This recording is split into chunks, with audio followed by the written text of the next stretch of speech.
Bellevue Hill in Sydney's eastern suburbs could conceivably be called the bubble within the bubble, because the price of property would climb even if the rest of the country was on fire. Example A2 Latimer Street, which sold for an astonishing $6.1 million, some $1.3 million above reserve, in what agents labeled a crazy auction. Listing agent Paul Cantor told realestate.com.au that the auction for the 5-bedroom Bellevue Hill home was one of the craziest he'd ever seen, with several bidders aggressively vying for the property.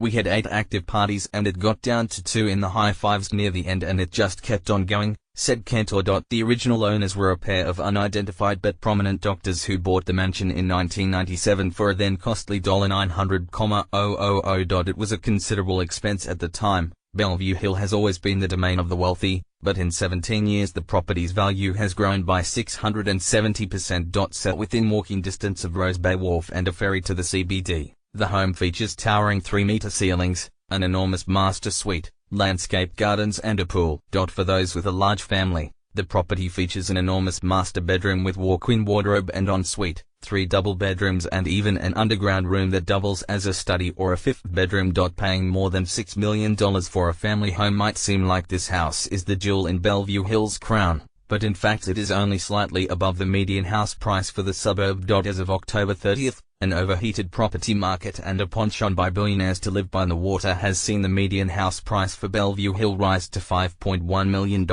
and the average rent for a 3-bedroom property hovering around $1,400 a week. A beachfront cottage in the ultra-exclusive Sydney suburbs of Watsons Bay has smashed expectations by selling for $4.45 million above reserve in a bumper Monday night auction. The home at 17 Victoria Street had been held in the same family for 90 years, and shares the same street as Westfield CEO Steve Lowe and Yellow Brick Road CEO Mark Berries. The 4-bedroom, 2-bathroom property had originally been given a reserve of $9.75 million, but heated bidding by a number of well-known wealthy Sydneysiders saw the auction spiral all the way until the winning bid of $14.20 million. Despite the auction lasting just 5 minutes, bidders were upping their stake in $200,000 increments, meaning the reserve was met within seconds of the auctioneer starting. Such clamor over a single-story home is justified, because while it doesn't boast the marble floors and bespoke kitchens of its neighbors up the road in Vaucluse, its location is unparalleled. Climate change aside, the picturesque water frontage backing onto Camp Cove will never be built out and offers unrestricted views of the harbour. Listing agent Brenton Gadsby told Domain after the packed auction that they had no idea how ferocious buyers would be to snap up the hidden gem. We hit the reserve in 20 seconds, Gadsby said. We knew there was competition out there and it was in a special position, but we didn't realize just how special.